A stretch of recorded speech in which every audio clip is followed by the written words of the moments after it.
Hi, 这是小乌蛋.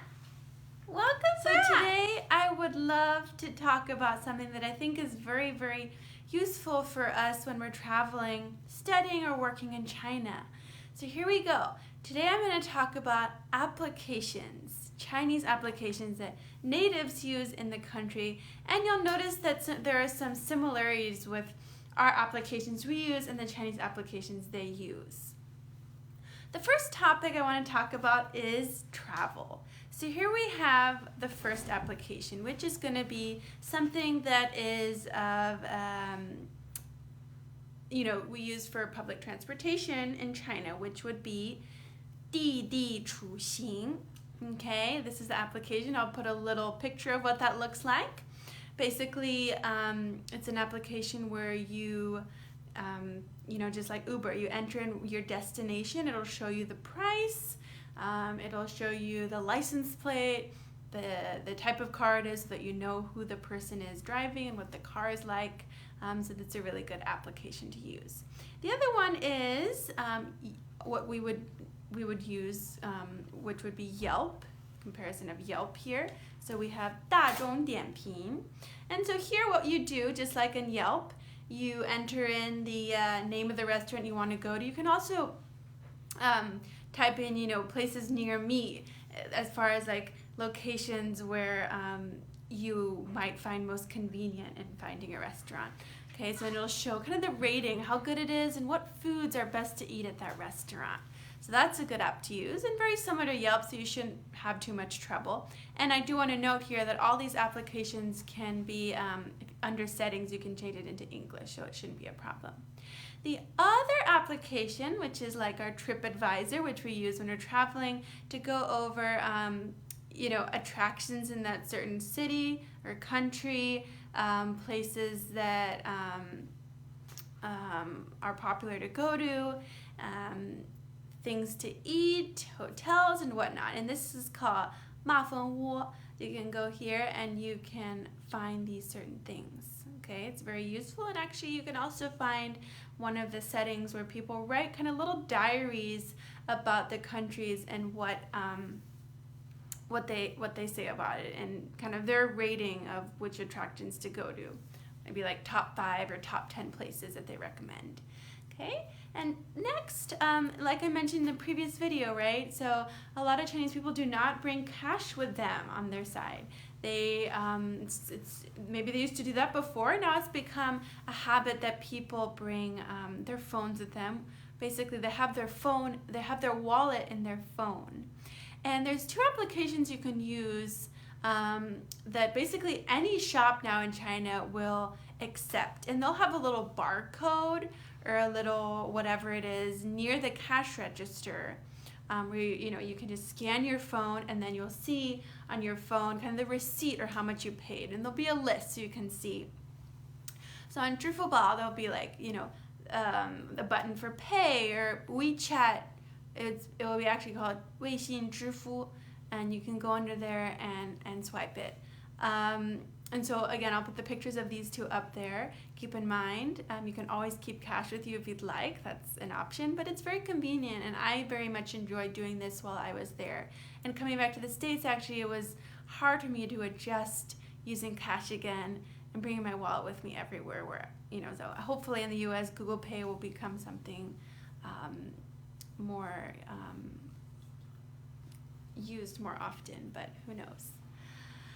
Okay, so something that will be a bit of an issue if you use your email a lot, and if your email if your email might be Yahoo or Gmail, this might be an issue, because as we know, right, there's a kind of a what we call a wall, right, like a place that's blocking certain websites that we're not able to access because of certain issues that China wants to create kind of a privacy and not allow citizens of the country to know certain information.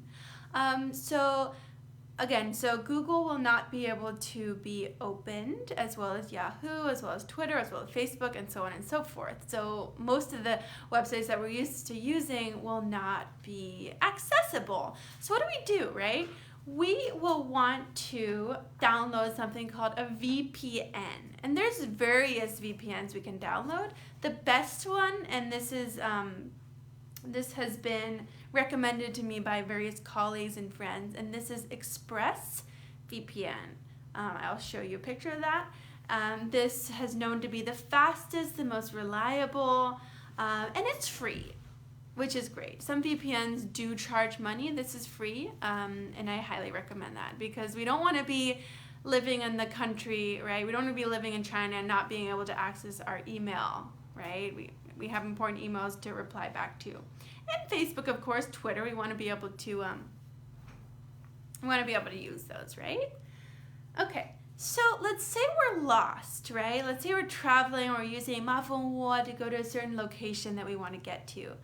Okay, well, there's an app that is just like our Google Maps, and that'll be called Baidu Ditu. Okay, so this app will help us locate ourselves around the city. It can follow us while we're walking. We just simply enter, the place we're at and where we want to go, and it'll take us there. So this is the most commonly used application as far as getting to places in maps while you're driving as well. Certain things that you want to pay. The last thing under my travel category here is if you want to book train tickets, right? Let's say when you're traveling, you don't really want to take the plane everywhere. You want to kind of explore the country through trains, which is not very common here, right? So it might be a fun thing to do in China. So there's a way you can book train tickets, and that is under China Train Booking. So there's an application for that. Simply enter the city you want to go to, and there'll be different seats. You who are wanting to study abroad or just are simply wanting to learn Chinese, I have several applications here that I love to use while I was in the process of learning Chinese in China. The first one is a really, really good dictionary. In fact, there's two, but I think one is more useful here. So the first one is, and what I mean by useful is just easier for foreigners to understand. So the first one is going to be Pleco. Okay, so Pleco is an application where you can, you just type in, let's say, hello, and it'll show you ni hao. It'll show you the two characters, and what's great, you can actually click on each character and know the meaning of each character. So it's not just together what it means, but ni meaning you and hao, good, you good, right? Okay, so how are you? Are you good? So that's what's really useful. And below, after you've clicked on the characters, you'll see sample sentences where you can see it fully and how you can use it in that sentence. And it'll also show the grammar of each word. So it's really very useful and helpful for us foreigners that are learning the language, both linguistically and kind of just in a sentence itself. So the other one, which Chinese people actually use more for English, but I guess we use it as well, is called You Dao. So it's a very good application. It's a little bit more complicated, I'd say. It's not as more simple to use as far as understanding exactly what each character means. It doesn't really break it down. And also, what's great with Pleco is that they have pinyin. Youdao, I notice, sometimes does not provide pinyin all the time. So that's something you might want to consider. But Pleco is simply for foreigners learning Chinese, and Youdao doesn't really have that it doesn't necessarily, it didn't have that in mind when it was being created. Okay, so the other really, really good application that one of my friends started using, I was auditing her class while she was teaching at IU. She was teaching Chinese to undergrads. She used this application. She would show videos before class so that they could understand certain grammar points, or just understand the culture behind the lesson that was being taught that day. And that would be called Chinesepod. And I love the videos because it's two people, and it's a Chinese and a foreign girl. I think she's from England or something. But they kind of they share their perspective, so a native and a non-native speaker, about certain grammar tips that are harder for foreigners to understand, and also just fun grammar things that we're not necessarily familiar with, like, but not really the deep culture, but more of like the surface culture, so like certain festivals and what people eat and how they're celebrated by the natives. So it's a really good, it's a YouTube series, so unfortunately you might not be able to see that in China, but it might be through other applications. But if you're interested in learning kind of the specifics about Chinese grammar or Chinese culture, I would highly recommend those videos. There's a bunch of them.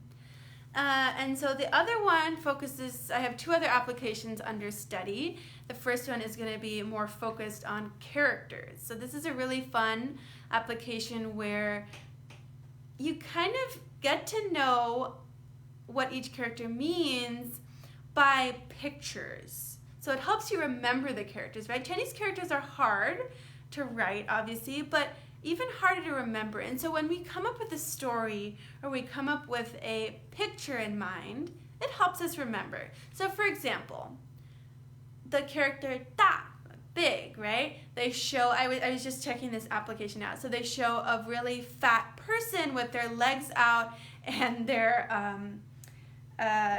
arms out, and then the character simply covers that, and it helps you remember. Oh, you just think of a slightly large person, and you have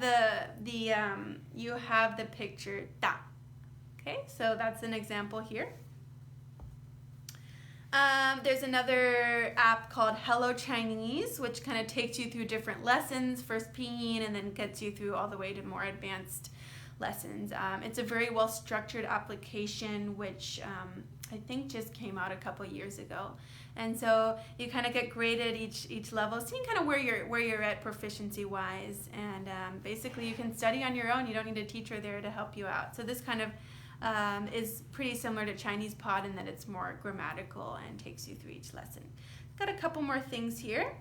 So my last three categories are shopping, so bike rentals, delivery, food, if you want to order food into your place, and just various other applications that are similar to here. So the first, shopping. If you love shopping, but you love shopping online, this is the best app and very, very popular in China. So in fact, while I was there there's people that go to malls and buy things, but nowadays everyone buys online. It's cheaper. The UPS, they send it out really quickly. You can pick it up like the next day, or even I would say max like 3 days after. And the quality is very good. You can find literally anything. And the application is called Taobao. Or there's one that's based in Beijing called Jingdong. But I'd say if you're not residing in Beijing, I would recommend you use Taobao, because that's all around China, that application. There are different locations that are sent to, the different provinces. But Jingdong can also do that. It's not as, it doesn't have everything that Taobao might have, but Jingdong is good if you're residing in Beijing. It's very quick. You might even get it the same day. So with these, you can then use the apps that we mentioned, 支付宝 and 微信支付, to pay for them, right? So this is great. You can use it online, use your Chinese wallet, use your wallet on your phone to pay for these items. Literally anything, right? Ranging from things used in the kitchen to clothes to rugs, right? So anything, and very, very good quality. I have several stores that I really like, and I will list them on this video. I will list my favorite shops there. Okay, so now we're under bike rentals. I only have one app for this, and I know many Americans love to ride their bikes in the cities, and if you're from New York or any big city that's pretty bike friendly, you love doing this, right? So for this, again, going back, we can use 支付宝 and 微信支付 to get these bikes. There's simply a barcode that you scan, and it's called Mo Bike, M-O, Mo, and you can simply just scan your phone there, and you'll just have to, I think, put in a deposit of like 100 kwai or something. You'll get that back once you move or whatever to another city, or you're not going to use it anymore. So these bikes are really great, and it became popular like 2 years ago. Everyone just started riding these bikes around. Very convenient. You can find them all around the city, and you can then put them, if you're finished using the bike, you put them anywhere you want. There's no like, it's not like you have to ride and then come all the way back and return it. So just put it wherever you want, lock it, and then someone else will just take it for a stroll. All right, so if you're interested in like, if you're one of those people that likes to watch movies at home and eat and not want to go out and buy the food, I would recommend you have food delivered to your place, right? Very convenient. What I recommend for this is 饿了么. It's one of the very popular applications here. And what you do here is you write in, let's say, even if you don't know the name of the restaurant, you can just write in, you know, the kind of food that you want to eat, and then you get several choices in the distance. Well, in fact, that doesn't really matter because you're not going to go there, but it shows kind of where these restaurants are located. And let's say you choose, you know, to eat whatever, dumplings. You click on that, and it'll show the total. You press, you know, pay for that. And then it'll show you what's really great is how far they are from meeting you at your home.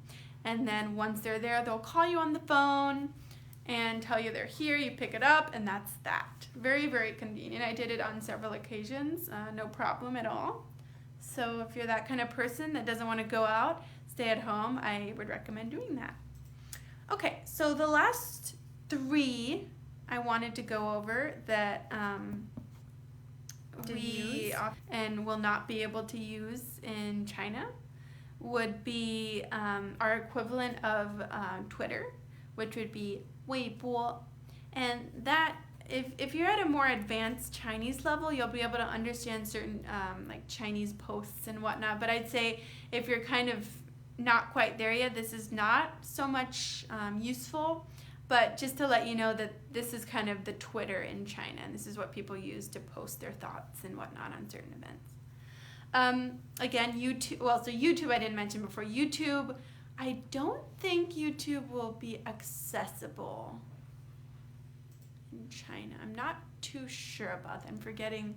Yeah, I don't think YouTube is accessible in China. So there are alternatives. They have Bilibili, they have Aichi, and they also have Youku. And these 3 are pretty much equivalent to what we use, and you can find pretty much all the videos you'd want to find on there. I'd say there are more, you know, Chinese related videos, but you can find as well some channels that you're interested in. User of Coral, if you like to post, it's kind of like Twitter, right? If you like to post your thoughts, but more in kind of a lengthy format, you like to kind of write a story of your thoughts or a diary, and you like to follow people on that who talk about different current events, you would want to then use 知乎. So that's one of the applications that is equivalent to our Coral here. All right, I hope these were useful. Thanks. 再见.